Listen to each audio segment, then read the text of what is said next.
Welcome back. You're watching CNN. I'm Brooke Baldwin. Today, a milestone in the push for Medicare for All as House Democrats held their first formal hearing on this very issue today. The bill, which was introduced earlier this year, would roll out a single-payer system over 2 years. And the topic has divided a number of Democrats, as some prefer to shore up Obamacare instead. And so with me now from Capitol Hill, Senator Bernie Sanders. He recently unveiled an updated version of his own Medicare for All plan, one that has received support from several of his rivals for the 2020 Democratic presidential nomination. So, Senator Sanders, welcome back. Nice to see you, sir. Good to be with you, Brooke. So first, can you just tell me why upending the entire U.S. healthcare system all at once is better than doing it incrementally? Well, we're not quite doing that. What we're doing is expanding Medicare, which is a very popular program for seniors right now, 65 or older, over a 4-year period to all Americans. So in the first year, it would go down to 55, next year 45, and then 35, and then cover all Americans. Also, what we do is expand Medicare coverage for elderly people by including dental care, which is a serious problem today, hearing aids and eyeglasses. Those are some of the benefits that Medicare today doesn't cover. To answer your question as to why, well, the answer is that we today are the only major country on earth not to guarantee health care to all people as a right. You got 30 million people, 34 million without any health insurance, even more are underinsured with high deductibles and co-payments. And guess what, Brooke? At the end of all of that, we are spending twice as much per capita on health care as do the people of any other country. The question is not... If I can jump in, that your 34 million point, but because so you're willing to extend health insurance to roughly 30 million who currently don't have it, while upending employer-based insurance for more than 100 million. Well, I see you wagging your hand, but Yes. but Senator Sanders, those are the hard facts. Those are the numbers. Why would you want to do that? I'll tell you why. First of all, let's be clear. I know this is a talking point from our opponents. And let's understand, the function of the current healthcare system, Brooke, is to make enormous profits for the insurance companies and the drug companies. Last year, the top 10 drug companies, for example, made $69 billion in profit, while 1 out of 5 Americans cannot afford the cost of prescription drugs when their doctors prescribe medicine to them. That's insane. So what we are going to do is lower the cost of prescription drugs in half. We're going to cut the cost of prescription drugs in half because that's what the rest of the world is paying. But to answer your question, let's be clear.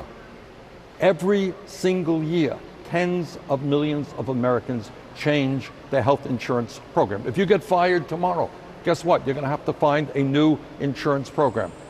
And that's what employers do. People quit their jobs. Every year, tens of millions of people. Right, but let's hope most of us aren't getting fired and we get to keep our insurance as long as heavenly possible. And in that case, a lot of people like to have that option. I'm just saying. Yeah, you have, but you have that option. Actually, you don't. It's your employer who determines who your insurance company will be. What we are doing, the truth is that Medicare today is the most popular health insurance program in the country. And all we are doing is expanding it to cover all people. And when we do that, we do something that many private insurance policies don't allow. We give you freedom of choice as to the doctor that you go. Right now, if you're in a network, you may not be able to go to the doctor you want, or else you have to pay a lot more. No deductibles, no co-payments.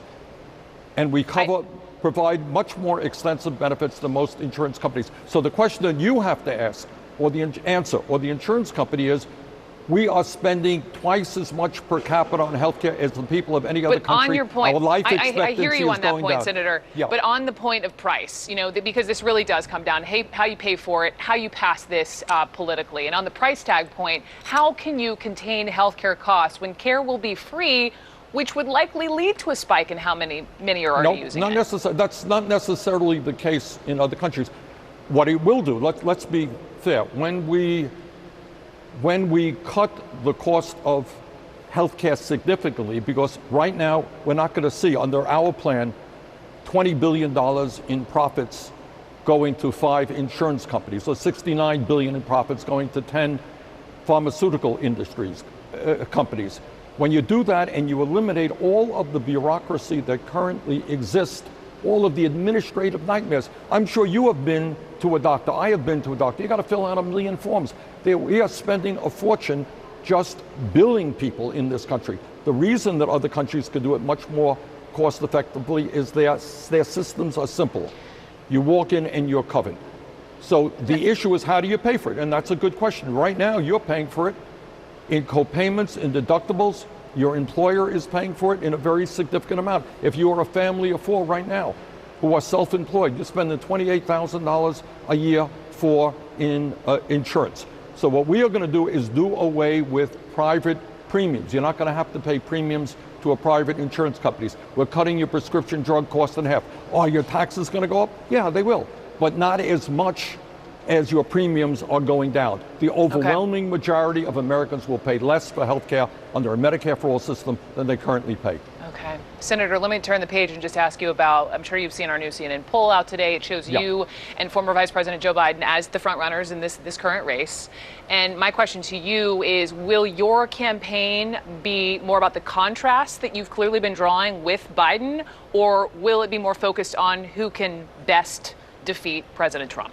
Well, I think both, to be honest with you. Look, in my view, Donald Trump is the most dangerous president in the modern history of this country. He's a pathological liar. He's a racist, a sexist, a homophobe, a xenophobe. This is somebody who should not be president. I will do everything I can if I'm the Democratic nominee to defeat him, and I will support, if I lose, somebody else, whether it's Joe, whether it's somebody else. We're going to defeat Donald Trump. But on the other hand, I think what I want to see in the Democratic primary is not, personal attacks or any of that stuff. What I want to see is an issue-oriented campaign. And Joe and I have very different pasts in terms of how we have voted and very different vision for the future. And that is something that we should be discussing. For example, all right, I voted against the war in Iraq. In fact, helped lead the opposition to what turned out to be the worst foreign policy disaster in the modern history of America. Joe voted for it.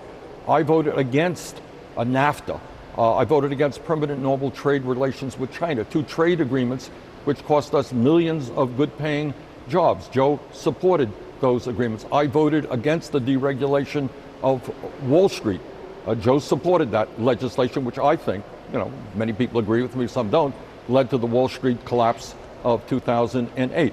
Senator, let me jump in because I hear you on the contrasts, and there are a number of them. But the one thing that both of you voted for, and what Joe Biden helped write, is the 1994 crime bill. Even former President Bill Clinton, who signed it into law, says it went too far, right? It expanded mandatory minimums. It boosted the nation's prison population. It disproportionately impacted African Americans and Hispanics. So my question to you, Senator Sanders, is do you regret that vote? Well, let me give you my answer. Go to YouTube today and find out what I said literally on the day that I voted for it. Well, I'm looking at you right now, Senator. Tell me if you regret it. 1 second. I voted for that bill because it included the Violence Against Women's Act and it included a ban on assault weapons.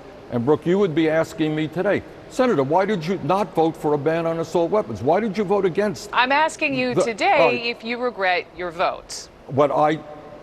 Sometimes you have legislation which includes very good stuff and very bad stuff. That legislation included very bad stuff. I had to make the choice whether I voted to ban assault weapons, something that I promised the people of Vermont I would. And I also had to vote to make sure that we had a violence against women provision in there. If you see what I said on the floor at that time, I talked about mass incarceration. I talked about capital punishment. So sometimes in the real world, in the Congress, you got big pieces of legislation that have bad stuff, and God knows that legislation had bad stuff.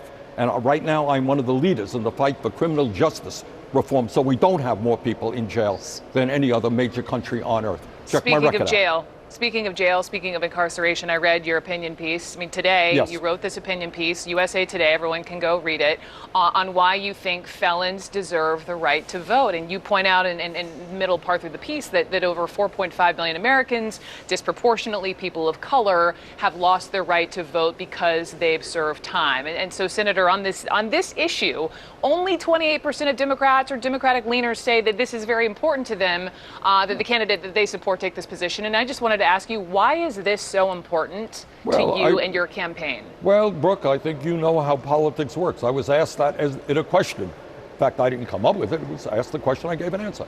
And I think we should do what Canada does, what Israel does, what many countries around the world do. And that is to separate. If somebody commits a serious crime, they're going to go to jail. And if they're violent people, they may spend the rest of their lives in jail. That's the way it is. You pay a price when you commit a crime. But this is what I believe. At a time when the Republican Party and Donald Trump are working overtime to suppress the vote, to make it harder for people of color, poor people, young people to vote, we have got to make it clear, in my view, that if you are an American citizen, even if you do something terrible, even if you're a bad person, we cannot take away your right to vote, whether you're in jail or whether you left jail. Clearly, what Republicans are doing is trying to deny people of color the right to vote. And this is an issue I think we have to address head on. So even if you are in jail, even Democrats disagree with you. I mean, I'm sure fine. saw what Look, Cory one Booker of the said. Things, yeah, but let me say this, Brooke. 4 years ago, people disagreed with me on Medicare for all, raising the minimum wage to $15 an hour, criminal justice reform, spending $1 trillion on rebuilding our infrastructure. People disagreed with me. They'll disagree with me now. But you know what? I will tell you what I think, and that is if you're a citizen of this country, you have the right to vote. And I will oppose all efforts to try to deny Americans the right to participate in our democracy. Okay. Last week you were at She the People and you were asked what you would do to fight white supremacist violence as president, and during your response you were booed. And part of the criticism that was that you didn't answer the question, and you gave an answer that many had heard before about marching with Dr. King in Washington. And would you like to respond to that criticism and well, look, the boos? If you check out, yeah, I got booed. Some people booed me, but I think if you listen to the response that I got when I walked on and walked off, it was a fairly strong response. And my view is, obviously, that we have got to do everything that we can to make sure that we end the racism, institutional racism that exists in every form of life. Women today who are black experience 2.5 times the rate of infant mortality than white women do. We have redlining that continues to exist in communities all over this country. Blacks get rejected. Blacks who have the same kind of background as whites get rejected from job applications more. That's called institutional racism. And there's nobody who's going to be stronger in opposing that. So we have got to move toward a country that, as Dr. King mentioned, we judge people on their character, who they are, and not by the color of their skin. Senator Bernie Sanders, thank you, sir. Thank you very much. Take care. Thank you.